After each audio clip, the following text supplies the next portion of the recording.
don't just secure your devices, secure yourself. Imagine this. A hacker wants to break into a company's system. Instead of wasting time trying to crack complicated firewalls or passwords, they just pick up the phone and trick an employee into giving them the keys. That's not hacking computers, that's hacking people. This technique is called social engineering, and it's one of the most powerful tools cybercriminals use today. Instead of attacking technology, they exploit human psychology, things like trust, fear, curiosity, and urgency. In this video, we're going to break down the different types of social engineering attacks, like phishing, baiting, pretexting, and more. It'll explain how each one works, share real-life examples, and most importantly, show you how to protect yourself from falling victim. Because at the end of the day, the weakest link in cybersecurity isn't the software, it's us. 1.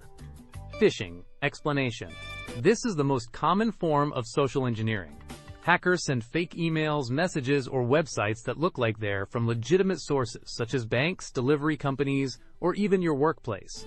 The goal is to trick you into clicking a malicious link, downloading an attachment, or entering personal information. Example: you get an email from PayPal saying your account is suspended.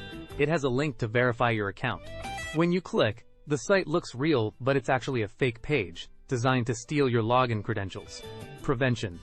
Always double-check the sender's email address, hover over links before clicking, and avoid downloading suspicious attachments. Use multi-factor authentication, MFA, to protect accounts. 2. Spear phishing. Explanation. Unlike regular phishing, which is mass targeting, spear phishing is highly targeted. Hackers gather information about you from social media, websites, or leaked data, then craft personalized messages to make the scam more believable. Example: an employee gets an email that looks like it's from their boss, mentioning a specific project they're working on. It asks them to urgently send over a financial report or transfer money. Because it's so personalized, it feels real. Prevention. Be cautious, even if the message uses familiar names or topics. Verify suspicious requests with a quick phone call or internal chat. Companies should train employees to spot these attacks. 3. Pretexting. Explanation. In this attack, the hacker invents a false story, a pretext, to get the victim to reveal information. It relies on trust and authority. Example: an attacker calls pretending to be from IT support. They say they're fixing an issue with the network and need your login details to test your account. You trust them because they sound professional and convincing. Prevention. Never share sensitive information unless you can 100% verify the person's identity. Companies should have strict policies like IT staff never asking for passwords over the phone. 4. Baiting. Explanation. Hackers use curiosity or greed to trick people into compromising their systems. This could be physical, like a USB drive, or digital, like free downloads. Example: a USB drive labeled Salary Report 2025 is left in the office parking lot. Someone picks it up, plugs it into their computer, and unknowingly installs malware. Online baiting might look like a free movie download that actually hides spyware. Prevention. Don't plug unknown devices into your computer. Only download files from trusted sources. Use antivirus software that scans external devices. 5. Quid pro quo. Explanation. You give me something, I give you something. Hackers offer a service or benefit in exchange for access or information. Example: a fake tech support person calls employees, offering free help with computer issues. When someone agrees, the attacker asks them to disable antivirus or install fixing software, which is actually malware. Prevention. Be cautious of unsolicited offers. Verify who you're talking to before accepting any help. Organizations should make sure employees know how official support teams operate. 6. Tailgating. Piggybacking. Explanation. This is a physical social engineering tactic where the attacker literally follows someone into a restricted area without proper authorization. Example: an attacker in a delivery uniform waits outside a secured office door. When an employee opens it, they ask, "Could you hold that for me?" Once inside, they can access computers, steal documents, or plant devices. Prevention.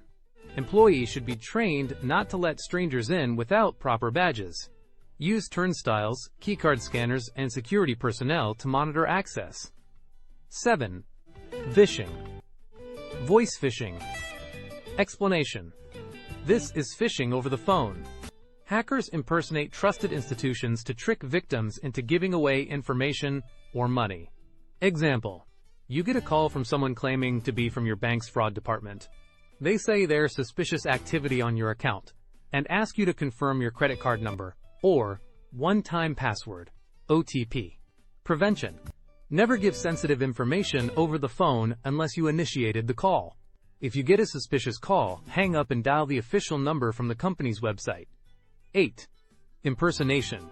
Explanation. Hackers pretend to be someone with authority or trust to bypass normal procedures.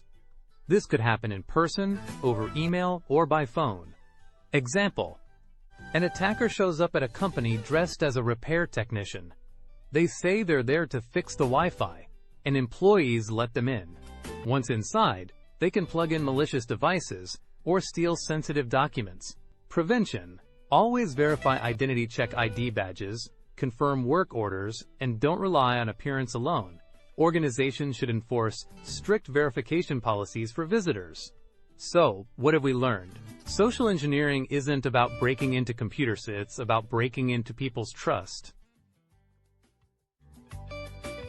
Hackers know that the easiest way to get past security systems isn't through fancy coding, but through human emotions like fear, urgency, or curiosity. We looked at phishing emails that trick you into clicking fake links, spear phishing attacks that are highly targeted, pretexting where attackers create convincing stories, baiting with tempting offers, quid pro quo scams that trade help for access, tailgating into restricted areas, phishing through phone calls, and impersonation to bypass security. The key takeaway? Technology alone can't protect us. Firewalls, antivirus, and encryption are strong, but they can all be undone in seconds if someone convinces you to hand over a password or open the wrong door. That's why awareness is our greatest defense. Always slow down, double-check requests, and verify before you act. Share this knowledge with friends, family, and coworkers, because the more people know about these tricks, the harder it becomes for hackers to succeed. If you found this video helpful, make sure to like, share, and subscribe for more content on cybersecurity and digital safety. Stay alert, stay informed, and remember the best security system starts with you.